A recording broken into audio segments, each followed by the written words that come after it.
उत्तर प्रदेश के मुजफ्फरनगर में किसान महापंचायत का आज इनेकाद किया गया है। 10 माह के बाद किसान के नेता राकेश टिकैत मुजफ्फरनगर जा रहे हैं। यूपी में 2022 में असेंबली इंतखाबात है। ये एक बैठक काफ़ी ज़्यादा अहम मानी जा रही है। ट्विटर पर बीकेयू के राकेश टिकैत ने कहा था कि महापंचायत तारीखी होने जा रही है।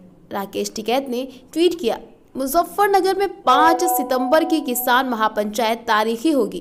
5 सितंबर को मुजफ्फरनगर चलते हैं। आप सभी किसान महापंचायत में आए।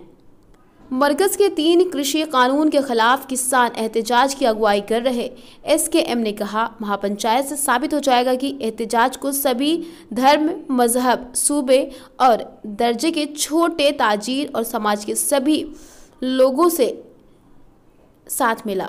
एसकेएम के बयान में कहा गया, 5 सितंबर के महापंचायत योगी मोदी हुकूमत को किसान, खेत मजदूर, कृषि एहतजाज के साथ ही इसका एहसास दिलाएगी कि हम किसानों के साथ। मुजफ्फरनगर महापंचायत पिछले 9 महीनों में अब तक की सबसे बड़ी महापंचायत